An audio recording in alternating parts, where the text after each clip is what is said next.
Hey, welcome into the Patcave.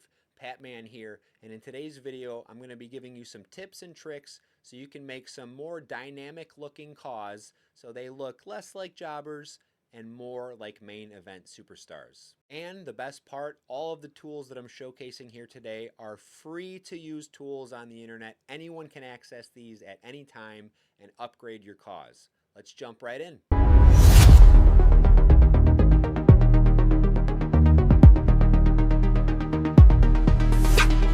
Starting with a photo face capture. To me, that is the number one thing you can do to really elevate those created wrestlers from just standard looking jobbers to main event superstars. Adding a real face onto them just really makes a huge difference. It just feels like if I'm using the canned created wrestler templates, the faces, even no matter what I do to them, the logos and the hair, everything that I do, at the end of it, I can just still tell it's a created wrestler because of the face. I don't know what it is, but to me, it just makes it feel like they look created in a sea of actual real people whose models were taken. So you're going to go to Google, you're going to search WWE 2K face texture, and you're going to get a lot of zoomed in faces that pop up like this. And you may even recognize some of them. Looks like AJ Styles right there, and Adam Cole, Nemeth. So there's a lot of people you might recognize. I personally have found the best success with this particular texture. It comes from a Reddit thread, WIP original CAW face texture for character. It's high resolution. Go ahead and save. I'm pretty sure I already have this saved. So yep, already got it saved as face texture. So that's step number one. I've got my face texture chosen. And if you liked this face, you could just import this into the game and use it. But I'm using this as a base so then I could swap a different face onto it because again, the idea behind this is that this character is an illegitimate child of John Bernthal's Frank Castle. So next up, I go to Google and I search John Bernthal. And this was the best photo I could fall on. It's a straight on profile shot. He has no expression on his face. I would say those are kind of the two checkpoints you want to look for. Straight on and not smiling if possible. Closed mouth. This one's good. I can go ahead and save. Pretty sure I saved this as well. Already saved it. Perfect. All right, so I've got my source photos, but now I'm going to swap them. And to do that, you just go to Google, you type in face swapper, and you go to this website, which is faceswapper.ai. It's going to bring you here. You select your original image. Your original image is going to be that face texture. So it's essentially where you want the face to end up. I come to there, I import that face texture. Perfect. I've already got my image uploaded in here, but if I needed to, I would just click the plus, find my image, add it to the site, and then I click on it. Once I click on it, make sure there's blue outline on both photos. I click swap.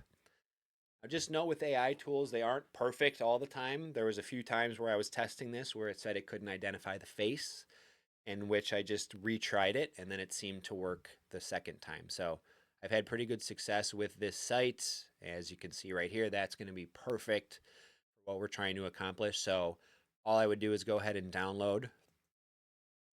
And now you could be good to go, but I'm going to show you a bonus tip that's really going to help you be able to settle these faces in on those templates a little bit easier.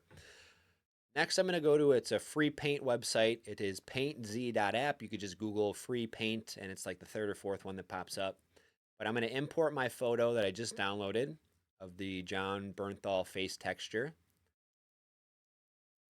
All right, and I'm going to zoom in like 75% or so here.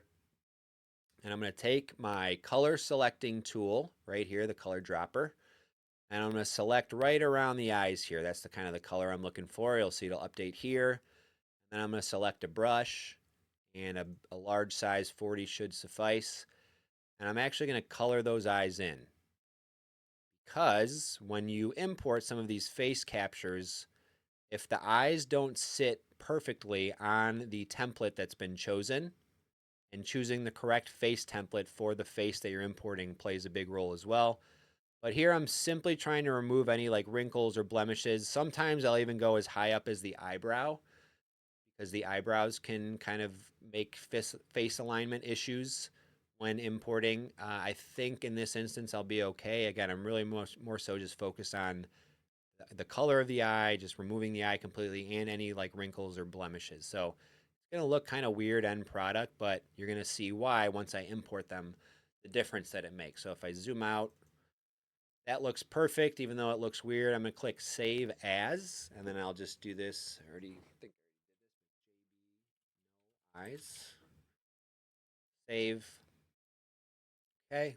I've got my two face photos ready, which is great. Next up for me now is the branding.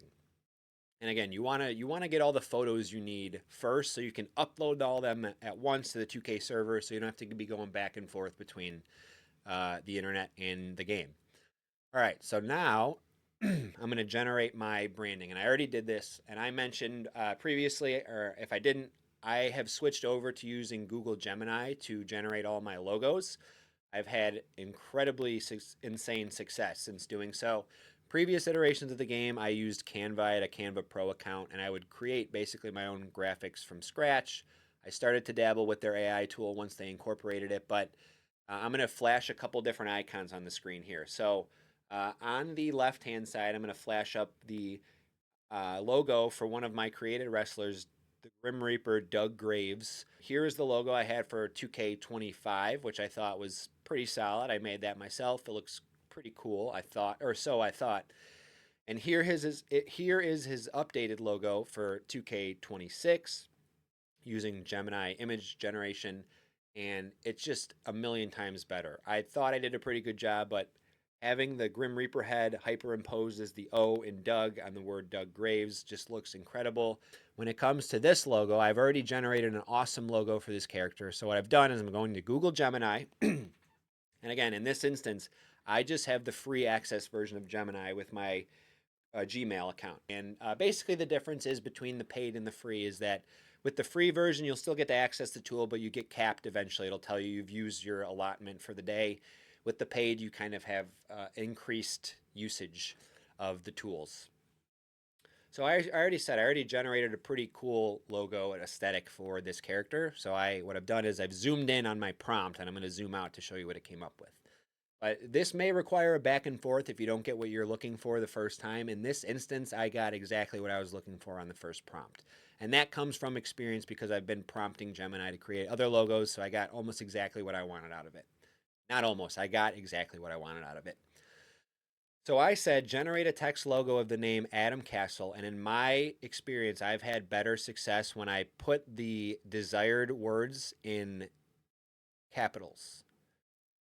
Whatever reason, AI has gotten pretty awesome, but previously I had struggled with sometimes it would misspell words and it would add an extra letter or syllable. So I usually, if there's something specifically that I want pointed out, I am putting that in capitals to make sure it knows that's the focus point. So generate a text logo of the name Adam Castle with the aesthetic being the Punisher. The idea is he is Frank Castle's son trying to follow his footsteps to get revenge on him. And then size it at 512 by 512 pixels because that is the required import size when it comes to WWE 2K uploads. And if I zoom out here, dun, dun, here is the logo that it came up with, which literally is perfect, exactly what I was looking for. A bullet torn Punisher logo above his name, which is also bullet torn and grizzled and worn down. So from here, I went ahead and saved this photo. And then I went down and I asked it, remove the words Adam Castle. So it's just the Punisher skull remaining. Because I like to ideally have a main logo and then a secondary logo that I can pop on like a knee pad or an elbow pad or something like that. So I have my two logos. But the important thing is when you're importing for the immersion point of it within the game is you want to make sure you remove the background. So it's just importing these logos and then I could slap it on anything.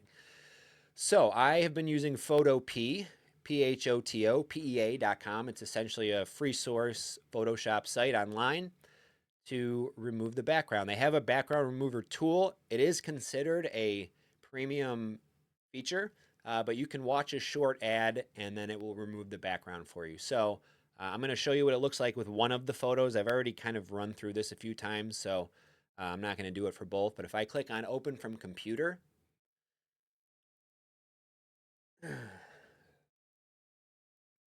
all right, so I got to find my download here. I'll do this one that has the name and the logo on it.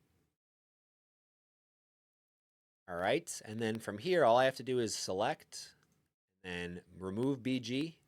As you can see here, watch a short ad to use this premium feature, or I could go premium for about $1, €1 a week. I'm just going to click OK because I am not, again, the whole point of this, I'm trying to utilize free tools. Okay, I watched my ad, and there is my remove background. From here, you're going to just go ahead and you're going to save or export as a PNG. Again, it's important here that you size it out correctly. So 512 by 512 pixels, perfect. Go ahead and save. All right, and then I'm going to want to do the same thing for my other logo as well. All right, now I've got my 4 photos, and now I basically just upload them to the 2K server. If you've never done this before, I'm not going to walk through this step, but you essentially just go to WWE2K.com/upload. You sign in up at the top to your whichever gaming system you play on, and it'll log you into your account. And then for the face photo, you're going to click on this button down here for both of those. And then for the logos, you're going to upload 512 by 512. And now we're going to switch over to the game, and I'm going to show you just the face capture, and then I'll reveal what the final product ended up looking like.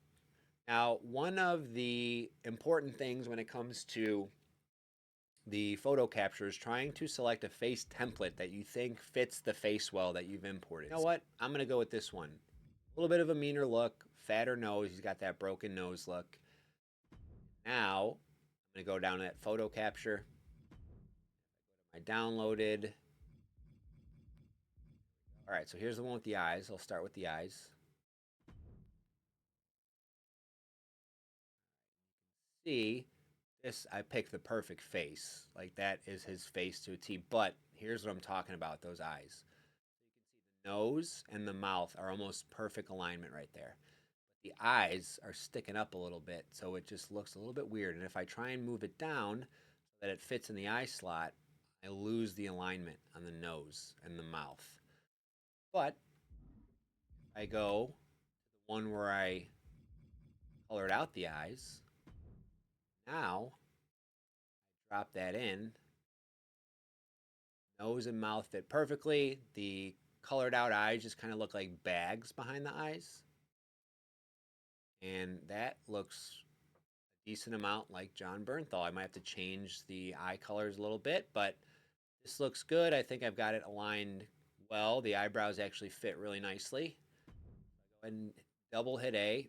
And this next step is important, the skin color pickup. So if I click on the skin color pickup, it's going to pull a kind of a color tool, and I'm just moving it around the face to try and get it to blend in as much as possible. So I will say his face is a little different because he does got these hair outlines, but those are going to get covered when I actually select hair.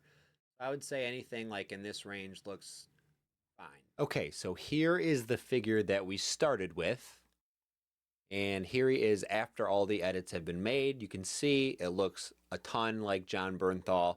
Couldn't quite find the perfect hair that matched up with his character, but I thought this was the closest to it. But overall, you could see the difference that that photo face capture makes when applying those to your CAWs. Here we're getting a shot of his entrance, and you can see right away that custom logo makes a huge difference on his chest and on the Titantron here. Our character looks like a total badass, not some local jobber coming down to get pinned in 10 seconds. Nah! He's walking down to that ring to whoop ass and take names because he's the son of the Punisher. That's what he does. But honestly, the photo face capture makes a huge difference, as you can see right here. It just makes it look like a real person, not just some random computer-generated character. All right, that's all I got for you guys in this video. Hopefully those tips and tricks were just what you needed to elevate your CAWs from jobbers to main event superstars. Hey, do me a favor. If you guys enjoyed this video, hit subscribe, enter the Patcave. I'll see you in the ring.